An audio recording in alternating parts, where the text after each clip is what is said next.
The nurse said nothing but went into another room where Finn could see there was a refrigerator and a counter.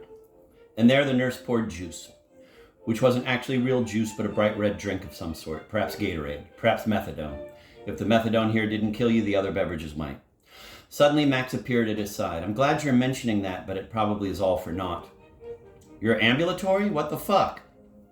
Finn briefly turned back to see the nurse approaching with the bright red drink. We don't manage the beds, she said. Besides, which Max do you mean?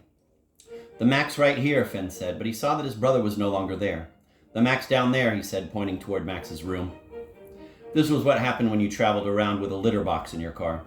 She started to bring the beverage herself, but Finn said, I'll take it in. Fine, she said, no problem. He walked back to the room with a plastic cup of the red Kool-Aid. Max was completely in bed, taped up with the oxygen flow to his nose. Beneath the sheet, there was a diaper holding soaked urine close to the bed sores. It seemed no way to live and no way to die. Was this the best civilization had to offer right now? It was like one long committee meeting in this place. This is what she gave me, he said to Max, unless you'd prefer to start with white. I never start with white, said Max. I sort of remember that, said Finn. Is there another Max on this hall? Yep, I think so. Does he look like you? Max just stared at Finn, and then his eyes started goggling again. They were talking about him out there. Don't let them get you guys confused. I'm sure you've got the better insurance.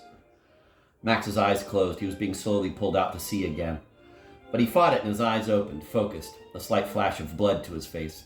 Death was a sea and life was another sea.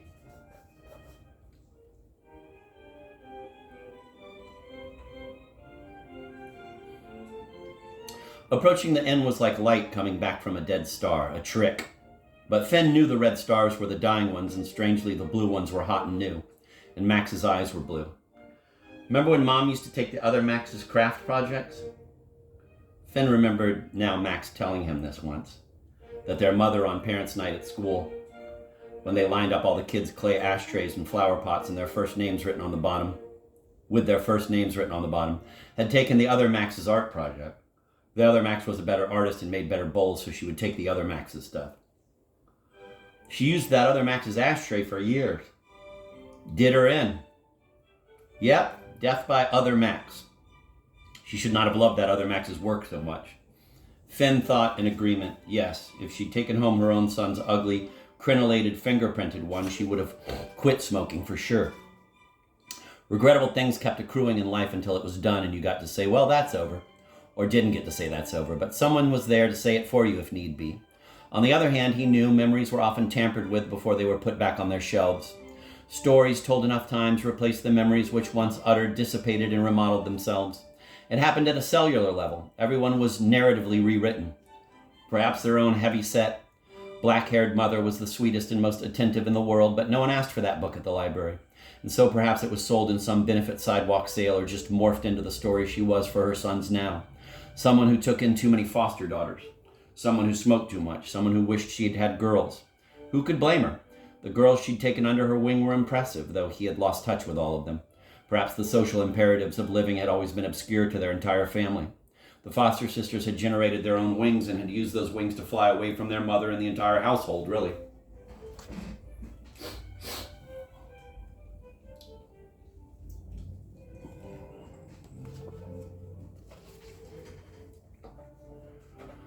But their mother was not so bad. She had wanted those girls to have a mother. She was the only person in any of their lives to really try, and on her deathbed, their mother, paralyzed by tumor-induced stroke, looked beautiful and brave and gave Finn a wink that let him know she was in on everything. Does she attempt it? Who? What? Lily. Take her own life. What can I tell you? What could he? I have been her suicide hotline for some years now, Finn said. Oh, geez. Finn hesitantly told Max about Lily's hospitalization the previous year, where, stripped of all means of injuring herself, no jewelry, no soap, no sash, ties yanked and tossed from the sweatpants and the hoodies, she had entered the shower nude, possessed of nothing but several moments of determination, and held her face up to the water to drown herself. She was given her privacy. The water had streamed into her sinuses and lungs, no one knew, but when too much time had passed, someone stepped in, and at the last minute she was dragged out by an aide. Water was pressed out of her, and an ambulance took her to intensive care. And she had lived. Not really living, she had said. Yes, it is, damn it, Finn had said, wanting to shake her. This is life. It's not fucking perfect. It's not even all that great, but it is the only living part you've got, and yes, it's a mixed bag. He understood that suicide was a mystery and not answerable by anything he might think or say. It was an opera about trying to escape. And although all operas were about trying to escape, and real-life operas had curtain calls, the suicide in opera was followed by rising up and taking a bow, by resurrection and applause. Max reached over with his golden hand and laid it on top of Finn's. Finn felt the stabbing sting of sorrow in his own eyes, as if all the world were moving away from him. Feel sorry for you, man, said Max, and he really seemed to. How the fuck was that possible? How was his dying, in agony brother again feeling sorry for him? Let Lily die, said Max. Or not, he added, closing his eyes. He shifted uncomfortably. I know, the heart wants the shit that it wants. Ow. Fucking catheter's a bitch. Anyway, he breathed with difficulty. Probably snot up to you. Maybe not. Finn was pathetically, pathologically drawn to Lily's richly bleak disposition. Perhaps because heterosexuality in general was looking a little doomed, he embraced the doom. The hormonal override of common sense. It seemed amazing given everything that men and women could love one another in any way whatsoever. So when it was managed, when it existed here and there in all its precariousness, was that not a beautiful bit of ruin? Everyone was always a little maddened by love because love was either hesitant or overpowering. It was never properly calibrated. It was an aggravation. It was not meticulously directed, which is perhaps why she had strayed. Max just needed Finn to talk. Finn could see that. So he continued to fill the air with whatever popped into his head.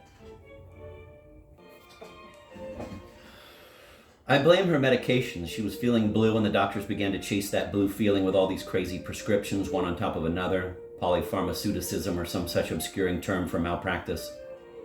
The pharmaceutical industry sends the shrinks on promotional tours, gives them free pills and free pill cutters and calendars and coffee mugs and matches and lighters and ashtrays. Did you know they still give out lighters and ashtrays?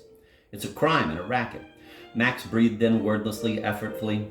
Sickness detached a person from the world and at the end shrank that world down to the size of a room, the walls of which vibrated and stepped slowly forward. When the World Series came back on, Finn would watch with him. Cleveland was ahead. It was a nice break from the election.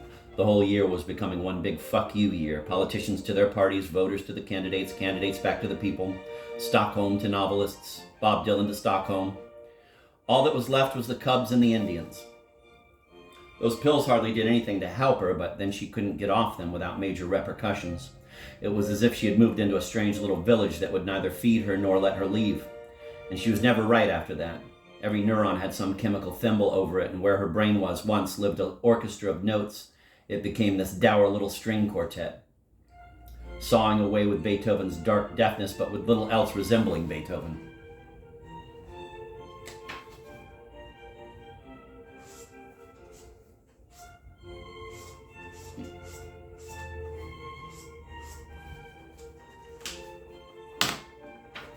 I'm going to reread that. Those pills hardly did anything to help her, but then she couldn't get off them without major repercussions. It was as if she had moved into a strange little village that would neither feed her nor let her leave.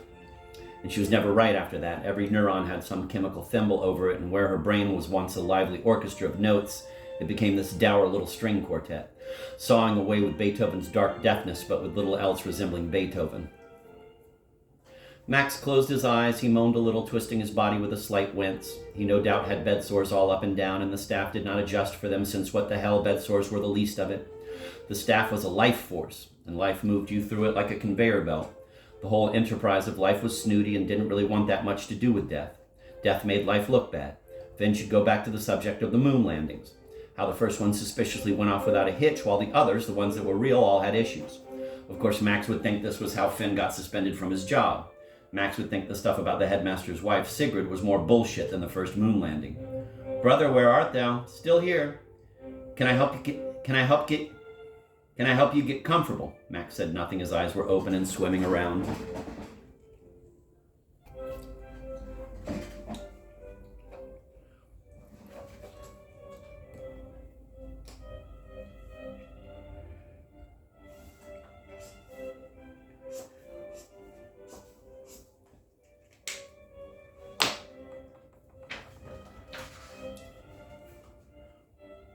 I'm standing here to watch the series with you. It'll perk you up.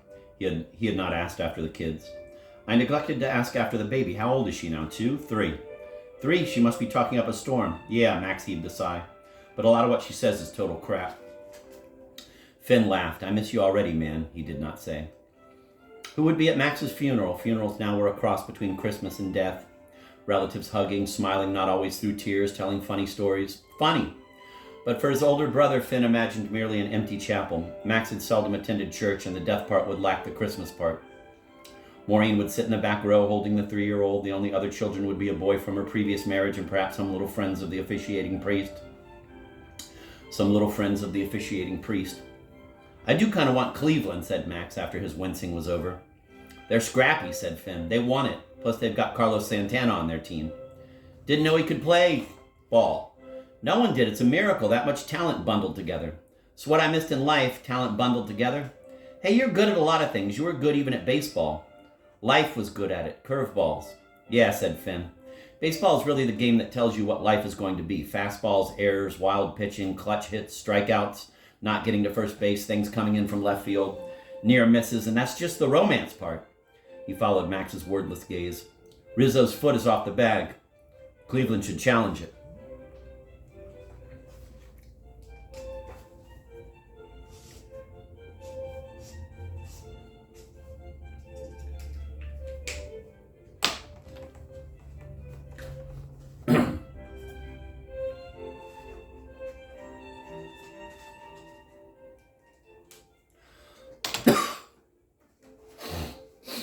I'm going to have to repeat that little baseball thing. Yeah, said Finn. Baseball is really the game that tells you what life is going to be. Fastballs, errors, wild pitching, clutch hits, strikeouts, not getting to first base, things coming in from left field, near misses. And that's just the romance part. He followed Max's wordless gaze. Rizzo's foot is off the bag. Cleveland should challenge it. Yeah. I think calling them Indians is a microaggression against native people, and that's why I have to root for the Cubs. Max stared at the TV. Finn could see Max was rooting for both teams. He was rooting for both teams to go on forever so he wouldn't die. Why aren't they challenging it? A near miss. Shouldn't it be called a near hit? No, it can't be a hit of any sort. It's not a hit, but it's close, so it's a miss.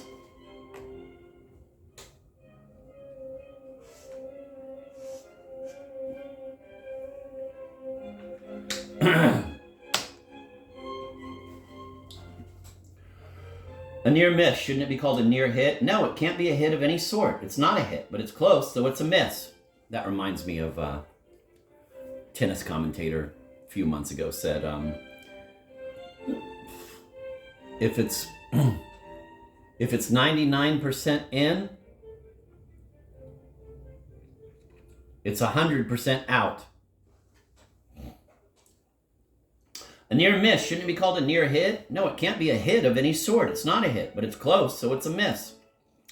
Which has come near. Near misses are a problem. By the way, don't let anyone switch the channel to some stupid movie, said Finn. Look at that. Arietta's itching to pitch. The sun was sinking, sending its thin horizontal light through the windows, even though the clocks had not yet been set back. By the way, said Finn, who the hell was Major Deegan? Max suddenly seemed to be able to focus, and his face collected itself into an expression of beautiful blankness. Major Deegan. Jesus, Finn, I'm dying here. Did you bring any weed? I'll get you some, Finn whispered.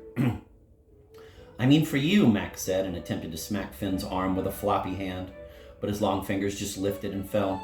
He brought the back of his hand up to one eye. My eyes are all scratchy. I'm dehydrated, I guess.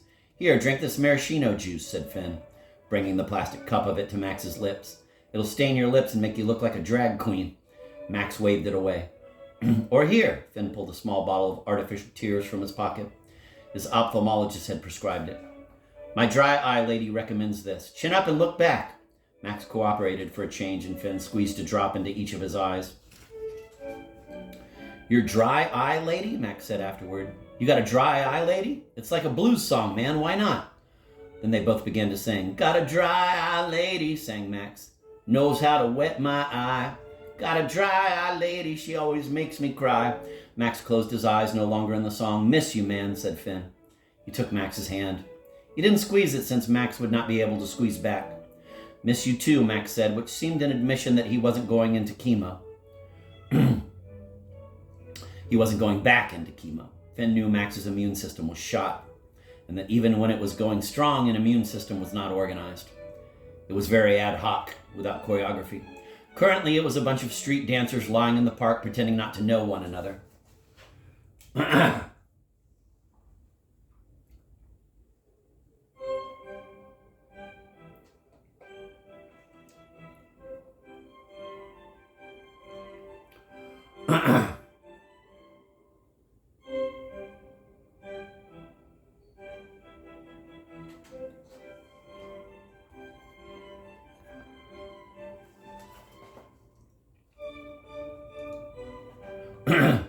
Miss you too, Max said, which seemed an admission that he wasn't going back into chemo. Finn knew Max's immune system was shot, and that even when it was going strong, an immune system was not organized. It was very ad hoc, without choreography. Currently, it was a bunch of street dancers lying in the park pretending not to know one another.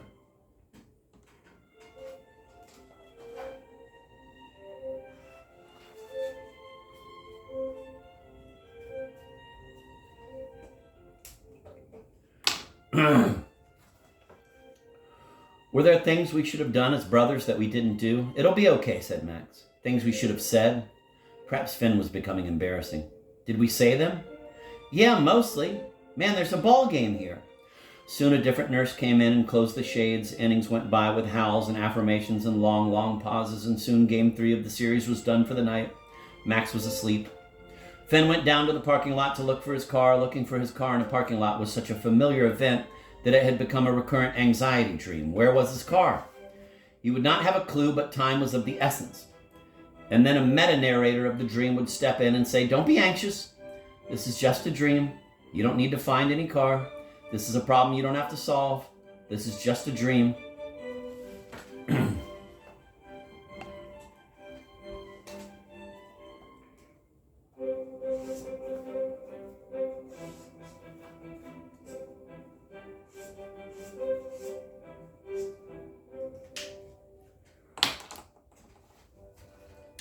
Finn went down to the parking lot to look for his car. Looking for his car in a parking lot was such a familiar event that it had become a recurrent anxiety dream. Where was his car? He would not have a clue, but time was of the essence.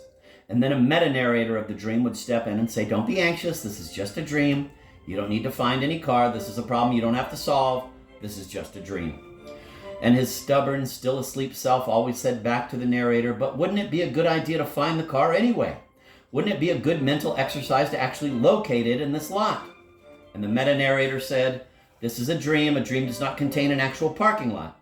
And Finn asked, "Is the car an actual car?" And then always woke up, anxiety still rumbling around inside him. But this here was real life, and despite the dreams, he was unprepared. On the way back to his Airbnb, Finn couldn't recall who had won that day's series game.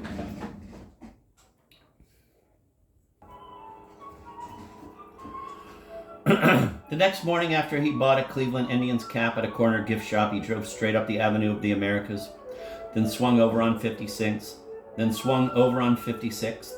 Trump Tower was crowded with NYPD. Once upon a time, his father's own employer, courteous, professional, reliable, was their CPR. To pretend to help you breathe. Who could breathe? We can't breathe. No one can breathe. And Finn parked his car near a commercial parking only sign, round the corner from Gucci, and left his blinkers on. Soon there would be bomb-sniffing dogs, a true checkpoint, Charlie. But right now there were no dogs at all because Trump was eventually going to lose. So until then, just cops and steel crowd gates like bike racks. He looked up at the building's statuary, a scantily clothed man holding up a clock. Was that not everyone he knew? He walked quickly into Tiffany's with his bag of broken goblet and showed it to the greeter at the door, who was a young man wearing a boy's tight-fitting suit, this new style that caused grown men to look like they were 14-year-olds outgrowing their clothes. Finn guessed that was the point. The greeter by the door also wore a light blue wool scarf hanging from his neck. "Crystal's on the 4th floor," said the man, pointing at the elevator.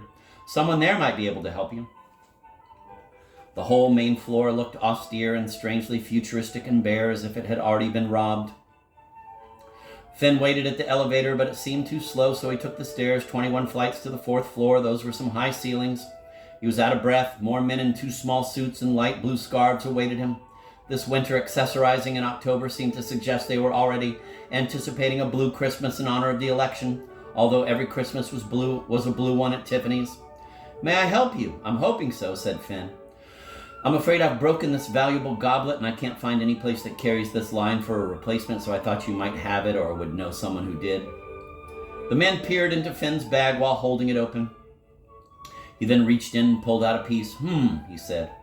He held it up to the light. He then summoned another sales clerk. Zig, does this ring a bell to you? Zig moved quickly in his too small suit. He looked at the shard and made a face. We never carried that, he said. Do you know a place that might have? Honestly, I have a couple of these. They were on sale 3 years ago at Pottery Barn. The glass shard was dropped back into the bag. Thank you, said Finn. He would save these shards to stick them in his Airbnb host's tires, or just take them back and spell out Pottery Barn with the little pieces.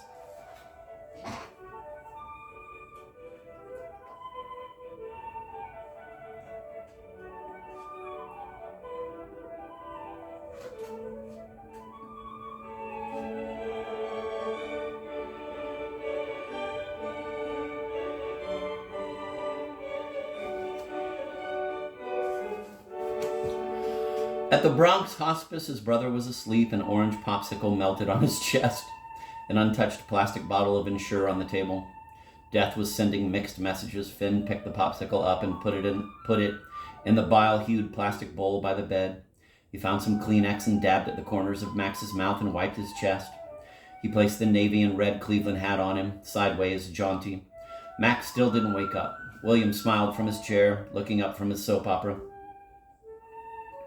Can we keep this on sports news? Finn asked again. I'm very sorry, your brother fell asleep, so I thought I'd watch. Finn already liked Jonathan better than William. He'll always tune out unless you keep it on the sports station. Let him rewatch the plays from the previous night's game. He'll stay alive as long as Cleveland manages to stay in it. Let me prove it to you. He took the remote and turned to sports news, where some clips from earlier Indians games were being aired. Sure enough, Max opened his eyes and stared out from beneath his cap. It's just as well I'm dying, he said during the commercial. I don't want to be around for Donald Trump being president. Never going to happen. Trump said the thing he dislikes most about himself is his hair. Women are going to vote for him. To have a president so off script can never happen. He wanders so far off he seems to just step off the planet, as if the world were flat and one could do that. Don't check out of this life thinking Trump's going to be president. Don't go with that hallucination, or I will really feel sorry for you. With the election worries, his brother was sinking into the underground caves of delirium. Leave thinking Cleveland will win. Or better yet, don't leave at all, Finn croaked. When his parents had died, his chance to be their wonderful child was finished. So close yet so far. What was the meaning of that failed proximity?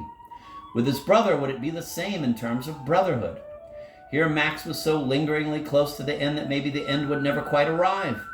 And instead they might grow their brotherhood like a beautiful garden at long last though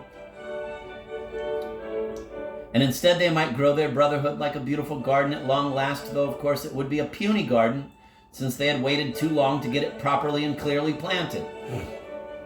I want to, as the reader of this, go back to her saying, to have a president so off script can never happen. It's just hilarious. Like, the things people say about Trump that are like so wrong. I'm sorry, I have to interject this. It's like, as if human beings don't want a fucking change. Like, part of the charm is the off-scriptedness. It's hilarious to me. You know, that she couldn't help herself and had to say, to have a president so off script can never happen.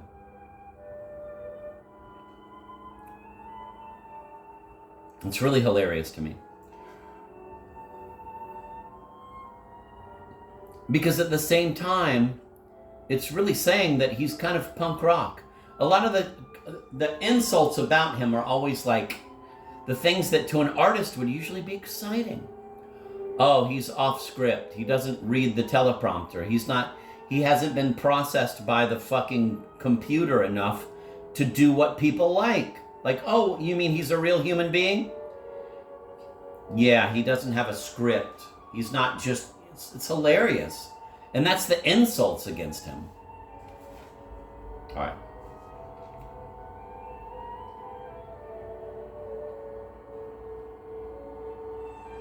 I'm going to reread the whole goddamn thing. Trump said the thing he dislikes most about himself is his hair. Women are going to vote for him. To have a president so off script can never happen. He wanders so far off he seems to just step off the planet, as if the world were flat and one could do that. I mean, the things that they're saying as an insult to Trump are like a compliment. Like, they're basically saying that he's magical and creative and can do his own thing and doesn't have to read a fucking teleprompter. And that's supposed to be an insult. It's like when people say, like, oh, he's very focused on himself and he has such a big ego. You mean like a leader? Yeah, what a fucking surprise. You know, to even say you're the president of the United States takes so much balls. And he acts like he's the leader of the... Yeah, he does. You know, the way that Trump acts, sometimes you think that he was the president of the United States. He is! He's a fucking leader. Sorry. To have a president so off script can never happen. He wanders so far off he seems to just step off the planet as if his world were flat and one could do that. Don't check out this life. Don't check out of this life thinking Trump's going to be president. Don't go with that hallucination or I will really feel sorry for you. With the election worries, his brother was sinking into the underground caves of delirium. Leave thinking Cleveland will win. Or better yet, don't leave at all, Finn croaked. When his parents had died, his chance to be their wonderful child was finished. So close yet so far. What was the meaning of that failed proximity? With his brother, would it be the same in terms of brotherhood? Here Max was so lingeringly close to the end that maybe the end would never quite arrive. And instead they might grow their brotherhood like a beautiful garden at long last through... I said through instead of though, again. And instead they might grow their brotherhood like a beautiful garden at long last, though of course it would be a puny garden since they'd waited too long to get it properly and clearly planted. I'm going to turn the air conditioning on.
Finn's phone beeped and low-level dread burst into his pounding heart. Once it had been Lily he worried over, then Max, now both. These were the children he worried about. People are often happier without children, he once said to a class for no reason at all. A text on Finn's phone flashed, "Please call me." It was from Sigrid, who, in addition to spoiling his life a little, was one of Lily's book group compatriots. He wrote back, "I'm in New York with my brother. What's up?" Lily. "What about? She take off?" "Come home," was the reply. "I've got a cat box and a bag of broken glass in my car, plus a mortally ill brother. I can't just come home." "You must come. It's Lily. Our book group meets tomorrow, but I will cancel or winnow it down. Please come. Urgent matters." He took out his checkbook and wrote William a check for $1,000. William grinned. "Want to see my signature? This is how we endorse checks in our country." And he wrote William on the back with 12 M's, then counted them aloud to make sure there were in fact 12. Then he added his last name. "Don't lose that," said Finn. William put the check in his pocket. "Never do," he said. Finn leaned into Max's ear and whispered, "I have to return to Navy Lake, but I'll be back here as soon as I can." We haven't finished all our conversations. I still have some things I want to tell you. He paused. And I don't mean you can let go now. I'm never going to tell you that. Who was anyone to tell a person that? So I need you to not let go. I need you to hang in there, watch the series. I'll be back. I'm your death doula, brother. He knew people were often quite accidentally not with family members when they died. They were out taking a brief walk or getting a bad snack in the awful cafeteria. Then they come back upstairs and the beloved had passed. He would try to get lucky and not have this happen. Don't get fired, man, whispered Max hoarsely. Failure is a form of vacation, said Finn, or at least usually involves one. Then he left the bardo of the hospice to its trapped souls and the steel beds and alarmingly colored drinks. He knew the average number of days in hospice care was 17 and that most people died after 3. But he left Max and headed for the elevator with an illogical sense of hope. Max would have to wait to die, and Max, Finn felt sure, would do his best to wait. In a way, Finn thought foolishly, he was handing Max extra time.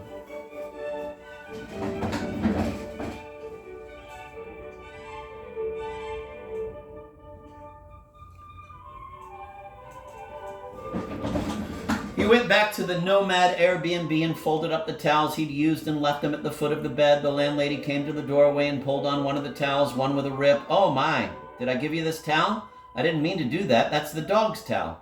Doesn't matter now, said Finn. There's an emergency and I have to leave early. You can keep the change. He handed her the bag of broken glass and said, This is from the Pottery Barn. She did not say anything, as if she already knew. I'll send you a new set as similar as I can find, he added insincerely, for he knew they were a clearance item. He grabbed his packed bag and located his car, then drove downtown, still with the cat box, through the Holland Tunnel into Jersey, then hours along scored and flattened ribbons of interstate marked with signs for Hardee's and British Petroleum, this in exchange for support of the Iraq War, he had told his students, though he wasn't sure about that one. All the rush hours were long behind him, so he could rush alone. The autumn sun stretching across the hills, warehouses and outbuildings seemed to gain on him and his peripheral vision. Like merging traffic, and he pressed his foot to the gas to pull ahead of them. He would drive straight back home, bird-brained, as the crow flies. He would make the 17 hours through the Keystone, the Buckeye, then whatever a Hoosier was, to the sweet land of Lincoln. Or rather, the land of sweet Lincoln. When he talked about Lincoln to his students, tears bid at his own eyes. He once had read Lincoln's letters aloud to his students. Despite the downward slope of the handwriting, he would make photocopies and pass them out. They had a brilliant lightness to their heavy heart. He found himself choking up. Oh, boys and girls, ladies and gentlemen, if only he had gone to see Aladdin that Good Friday evening, which is what he had wanted. But you can't put the genie back in the bottle. Sometimes when Finn looked at a $5 bill, he just had to put it away. Perhaps he was too emotional to pay in cash or to teach history. Which was why when he taught math to these kids who weren't being taught math very well elsewhere, he could feel composed.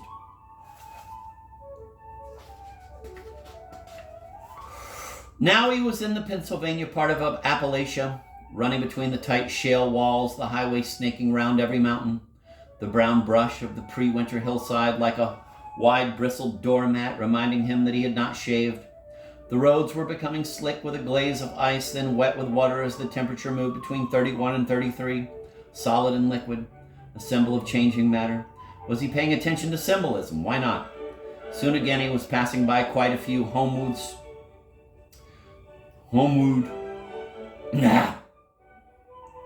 Soon again he was passing by quite a few Homewood suites with their kitchenettes and country kitchens and with their month-old chicken pieces under lights. Speeding off into the dusk, away from the muddying urban light, soon into the clarity of white stars against black, he fiddled with the radio, but reception wasn't good. He had let his satellite radio subscription lapse, so he made do with singing Moon River, where his own name implied in the lyrics had been replaced with friend. Okay, he would be everybody's friend, in a huckleberry way.